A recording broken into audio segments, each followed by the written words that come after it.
اللہ اللہ اللہ اللہ نحمده ونصلي على رسوله الكريم اما بعد فاعوذ بالله من الشيطان الرجيم بسم الله الرحمن الرحيم والذين كفروا لهم نار جهنم لا يقضى عليهم فيموتوا ولا يخفف عنهم من عذابها كذلك نجزي كل كفور وهم يصطرخون فيها ربنا أخرجنا نعمل صالحا غير الذي كنا نعمل أولم نعمركم ما يتذكر فيه من تذكر وجاءكم النذير فذوقوا فما للظالمين من نصير يا رب صل وسلم دائما أبدا على حبيبك خير الخلق كلهم۔ کل کی آیات میں ایمان والوں کا ذکر تھا کہ ایمان والے لوگ ہمیشہ ہمیشہ کے باغات میں داخل ہوں گے جہاں انہوں کو سونے چاندی کے کنگن پہنائے جائیں گے، خوبصورت لباس پہنائے جائیں گے، طرح طرح کے میوے اور پھل کھائیں گے۔ قرآن پاک کا ایک طریقہ کار ہے، جہاں جنتیوں کا ذکر آتا ہے ساتھ ہی جہنمیوں کا بھی ذکر آتا ہے، اور جہاں جہنمیوں کا ذکر آتا ہے ساتھ ہی جنتیوں کا بھی ذکر آتا ہے۔ قرآن پاک میں ایسے طرز یوں ہی چلتا ہے۔ اب جنتیوں کا ذکر تھا، اب اس کے ساتھ جہنمیوں کا ذکر ہے۔ فرمایا والذین کفروا، وہ لوگ جنہوں نے کفر کیا یعنی شرک کیا۔ شرک کیا ہوتا ہے کہ اللہ کی ذات کی طرح کسی اور کو اپنا معبود سمجھ کے پوجنے لگ جانا، جیسے ہندو بتوں کو پوجتے ہیں، عیسائی عیسیٰ علیہ السلام کو، حضرت مریم کو پوجتے ہیں۔ اسی طرح اللہ کی جو صفات ہیں، یہ صفات کسی مخلوق میں تسلیم کر کے ان کے ساتھ اللہ والا معاملہ کرنا کہ ایسے ہی جیسے اللہ میں یہ صفت ہے ویسے اس مخلوق میں، جیسے مثلا اولاد اللہ دیتا ہے، رزق اللہ دیتا ہے، تو اب کوئی سمجھے کہ کسی اور مخلوق نے مجھے اولاد دی ہے یا اس نے مجھے رزق دیا ہے، تو یہ شرک ہے۔ تو فرمایا جو لوگ کفر کرتے ہیں ان کے لیے جہنم کی آگ ہے، دنیا کی آگ نہیں۔ نبی پاک صلی اللہ علیہ وسلم نے فرمایا دنیا کی آگ جس میں تم لوہا تانبا ہر چیز پگھلا لیتے ہو، یہ تو کچھ بھی نہیں، یہ تو معمولی سی آگ ہے۔ جہنم کی آگ اس دنیا کی آگ سے 69 گنا تیز ہوگی، 69 گنا تیز آگ ہوگی۔ جب یہ جہنم میں ڈالے جائیں گے کافر، اور وہاں صرف جہنم کی آگ ہی نہیں ہوگی، وہاں اونٹوں کے برابر اتنے بڑے بڑے بچھو ہوں گے، انتہائی بڑے بڑے سانپ ہوں گے جو کاٹیں گے، کہ نبی پاک صلی اللہ علیہ وسلم نے فرمایا ایسے ایسے سانپ ہوں گے کہ وہ دنیا کی طرف صرف ایک پھنکار مار دے، دنیا کی طرف کر کے ایک پھنکار مار دے تو دنیا کا سارا سبزہ ہی ختم ہو جائے، اتنا سخت زہریلے۔ فرمایا وہاں ان کو عذاب ہوگا، اور پھر لا یقضی علیہم فیموتوا، نہیں فیصلہ کیا جائے گا ان پر، فیموتوا، پس وہ مری جائیں، یعنی ان کی موت کا فیصلہ ہی نہیں ہوگا وہاں جہنم میں جا کر کے چلو مار دو جی، ختم کر دو، نہ مریں گے نہیں، نہ ہی مریں گے نہ جئیں گے، بار بار مریں گے پھر جئیں گے، پھر مریں گے پھر جئیں گے، مستقل۔ جیسے دنیا میں ایک آدمی مر جاتا ہے نا، پھر دوبارہ وہ زندہ نہیں ہوتا، یہ ناممکن ہوتا ہے۔ دنیا سے جو چلا گیا وہ ہمیشہ کے لیے چلا جاتا ہے، لیکن جہنم کے اندر بار بار مریں گے پھر زندہ ہو جائے، پھر اور 25ویں پارے میں آتا ہے جہنمی ایک دن کہیں گے وَنَادُوا یا مالک لیقضی علینا ربک، جہنم کے جو بڑا فرشتہ ہے نا اس کا نام ہے مالک، اس کو کہ یا مالک، اے مالک، لیقضی علینا ربک، تیرا پروردگار ہمارا قصہ تمام کیوں نہیں کر دیتا، اور ہمیں جان سے مار دے، اتنی تکلیفیں ہم سے برداشت نہیں ہو رہی۔ تو وہ فرشتہ پتہ ہے کیا کہے گا؟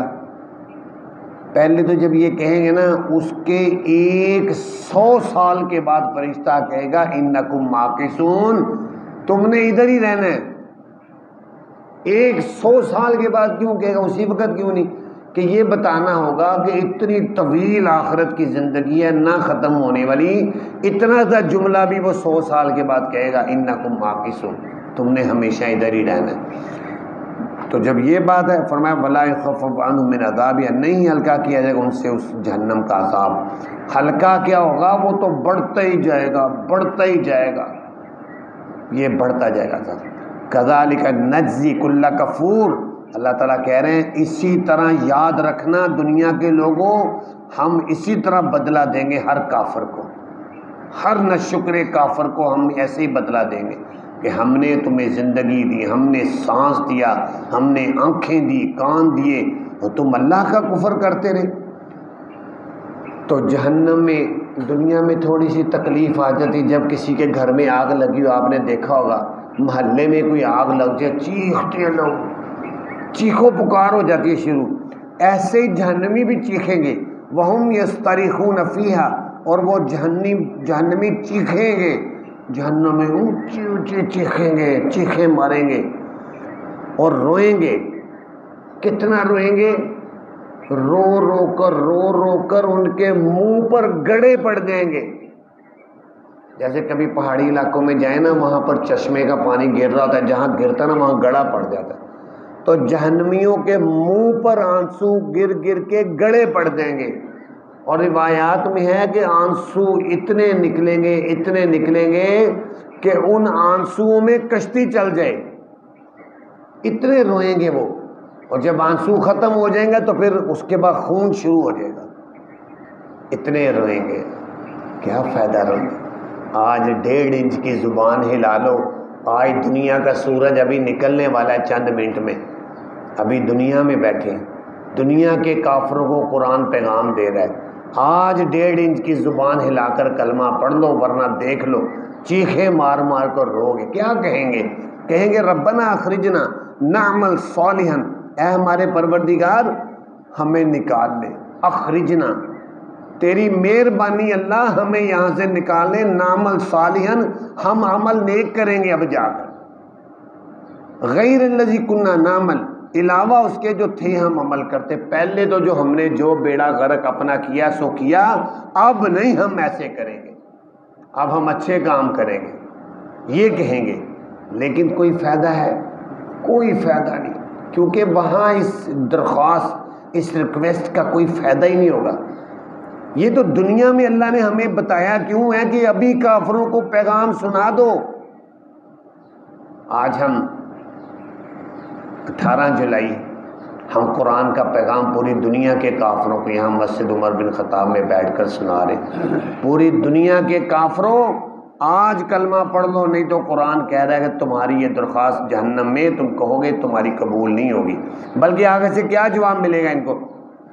اللہ تعالیٰ کہیں گے اَوَلَمْ نُعَمِّرْكُمْ مَا يَتَذَكَّرُ فِيهِ مَنْ تَذَكَّرَ، کیا نہیں ہم نے عمر دی تھی تمہیں اتنی کہ نصیحت حاصل کر سکتا اس میں وہ شخص جو نصیحت حاصل کرنا چاہتا؟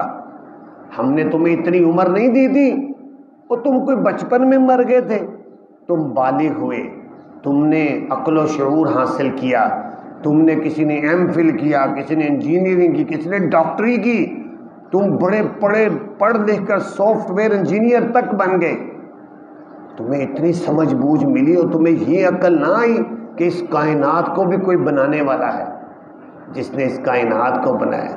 ایک سوئی کوئی خود بخود نہیں بن سکتی، تو کائنات کو جس نے بنایا وہ بھی اللہ ہے۔ تو تمہیں ایسی عمر ملی تھی، وجاءکم النذیر، اور تمہارے پاس نذیر بھی آیا تھا۔ کون نذیر؟ نذیر کی 3 تفسیریں ہیں۔ پہلی تفسیر نذیر کی یہ ہے، آیا تھا تمہارے پاس نذیر، یہ قرآن نذیر ہے، جس نے تمہیں پکار کر ڈرایا تھا کہ بہت بڑے عذاب کے اندر تم پڑنے والے ہو، لہذا کلمہ پڑھ لو، یہ نذیر ہے۔ دوسری تفسیر، اس سے مراد ہے نبی پاک صلی اللہ علیہ وسلم، کہ آپ صلی اللہ علیہ وسلم ڈرانے والے تھے. نبی پاک نے فرمایا میری مثال ایسی ہے کہ میں لوگوں کو کمر سے پکڑ پکڑ کے جہنم سے کھینچ رہا ہوں اور جنت میں ڈال رہا ہوں. لوگ دوڑ دوڑ کر جہنم کی طرف جا رہے ہیں، میں ان کو کمر سے پکڑ کر کھینچ رہا ہوں. آپ صلی اللہ علیہ وسلم نذیر ہیں. تیسری تفسیر، اس سے مراد سفید بال ہیں، سفید بال جو سر میں اور داڑھی میں آتے ہیں، کہ تمہارے پاس جب بالوں میں سفیدی آئی تھی تو یہ تمہیں ڈرانے کا پیغام آ گیا تھا کہ جناب علی اب آگے کی تیاری کرو، تمہارا وقت ختم ہونے لگا ہے. اور سلف صالحین بزرگان دین اولیاء کرام کے بارے میں آتا ہے جو ہی ان کے بالوں میں سفیدی آتی تھی وہ دنیا کے کام سمیٹ کے بس آخرت کی طرف لگ جاتے. یہ معاملہ تو فرمایا قرآن ہو یا نبی پاک صلی اللہ علیہ وسلم ہو یا بالوں کی سفیدی ہو، یہ تمہیں بار بار پیغام دے رہے تھے لیکن تم نے کوئی نہ سنا. اب کوئی فائدہ نہیں. فذوقوا فما للظالمین من نصیر، پس چکھو تم یہاں جہنم کا عذاب، نہیں ہے ظالموں کے لیے کوئی مددگار. اور ایک جگہ پر قرآن پاک میں آتے ہیں، الفاظ مجھے یاد نہیں ہے، اللہ تعالیٰ ان کے بار بار کہیں گے یا اللہ نکال لیں یا اللہ میں، اللہ تعالیٰ کہیں گے بکواس بند کرو، خاموش ہو کے بیٹھے رہو، اب نہیں تم انہیں نکلنا، اب ادھر ہی رہو گے تم.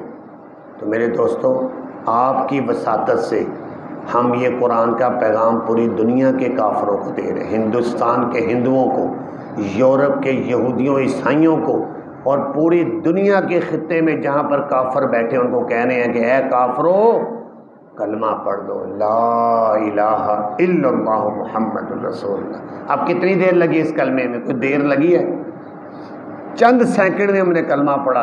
اور نبی پاک صلی اللہ علیہ وسلم فرمایا الاسلام ما کان یہدم، الاسلام یہدم ما کان قبلہ، تم مسلمان ہونے کی دیر ہے تمہاری، کلمہ پڑھنے کی دیر ہے تمہاری، ساری زندگی کے سارے گناہ معاف کرنا میرا کام ہے. اللہ تعالیٰ سے دعا ہے اللہ تعالیٰ ہم سب کو قرآن پاک کو سمجھنے کی توفیق عطا فرمائے.